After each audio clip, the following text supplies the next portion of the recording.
अस्सलाम वालेकुम दोस्तों, welcome back to Fatima MMA. कौन होगा पहला यूएफसी का ट्रिपल चैंपियन? ऐसा लगता है कि पहले हर यूएफसी चैंपियन डबल चैंपियन बनना चाहता था, लेकिन अब रिसेंट टाइम में ट्रिपल चैंपियन बनने का ट्रेंड चल पड़ा है। कुछ हफ्ते पहले एलेक्स पेरेरा ने अपनी बेल्ट वापस जीती और फौरन ये क्लियर कर दिया कि वो हैवी वेट में लड़ना चाहता है और शायद महान टाइटल के लिए चांस लेना चाहेगा।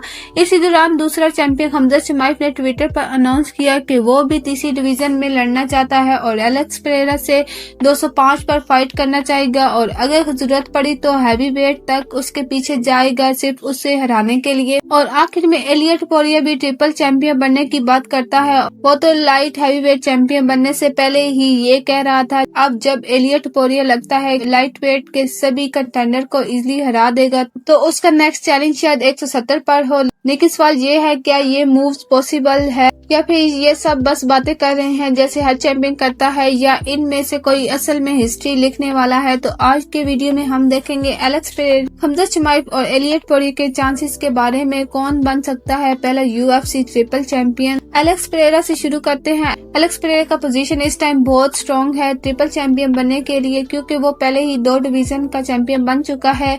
185 पर उसने अपनी जान निकाल कर वेट कट किया था और चैंपियन बना और अब 2 दफा लाइट हैवी वेट चैंपियन है। और जब उससे ग्लोवर के बाद सब पुराने लाइट हैवी वेट चैंपियन को हरा दिया है तो लगता है उसका नेक्स्ट चैलेंज हैवी वेट में होगा। साइज के हिसाब से वो रेडी है।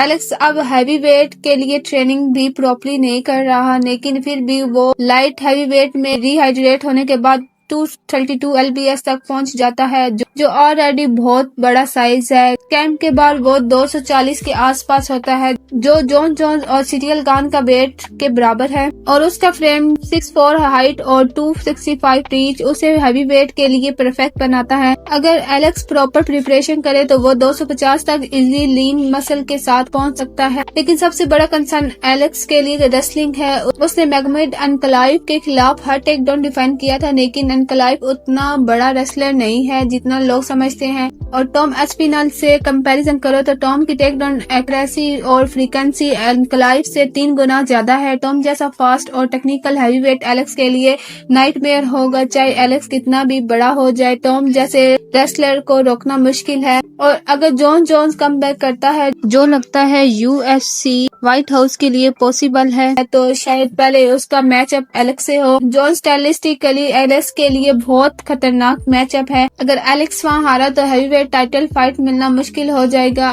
तो ओवरऑल एलेक्स के ट्रिपल चैंपियन बनने का चांस 5% के आसपास है। अब बात करते हैं हमजा शमाइफ की। हमजा का केस थोड़ा यूनिक है क्योंकि वो अभी तक सिर्फ एक डिवीजन में चैंपियन बना है, लेकिन पोटेंशियल 3 डिवीजन का है। पहले 170 पर वो सबको डिस्ट्रॉय कर रहा था। गिलबर्ट बर्न्स के खिलाफ उसका फाइट एक वॉर था और उस टाइम गिलबर्ट टॉप कंटेंडर था। उसके बाद लियोन एडवर्ड चैंपियन बना और सबको लगता था कि हमजा उसके लिए नाइटमेयर मैचअप होता। लेकिन प्रॉब्लम ये थी कि हमजा 170 का वेट नहीं बना पा रहा था।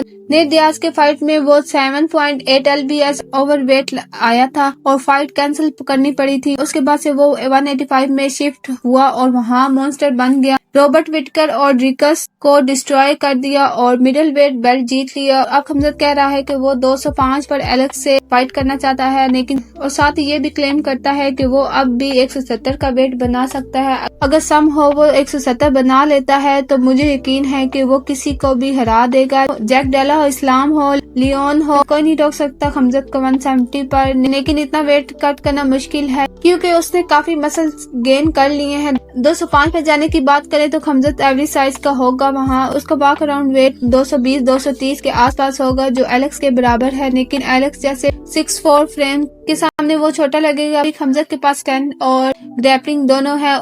उसने डीसी को उठा लिया था। रॉक होल्ड X205 फाइटर को डोमिनेट किया था। तो अगर वो एलेक्स से फाइट करता है तो एलेक्स के लिए ये इजी नहीं होगा। मैं फिर भी एलेक्स को फेवर करूंगी, लेकिन हमजा के पास 20% चांस है 170 या 205 पर चैंपियन बनने का। लेकिन दोनों डिवीजन में एक साथ बेल्ट लेना है, उसका चांस भी लगभग 5% ही है। अब बात करते हैं एलियट पोरिया की। एलियट पोरिया ने फीदरवेट और लाइट वेट दोनों में डोमिनेशन दिखाई है, लेकिन 170 पर उसकी जर्नी मुश्किल होगी। वो सिर्फ 5'7" का है और उतना स्टॉकी भी नहीं जितना वोल्केनो है। उसका वॉक अराउंड वेट 170-180 किलो के बीच में है, जो लाइट वेट के लिए एवरेज है, लेकिन वेल्टर वेट के लिए छोटा। 170 के fighter as usually 190-200 lbs rehydrate करते हैं, तो वहाँ एलिया अंडर साइज होगा। चाहे वो कितना भी स्किलफुल हो, एक स्टेज पर साइज और पावर का डिफरेंस कम कर जाता है। जैक डेला जैसे बॉक्सर के सामने जो 20-30 lbs हैवी और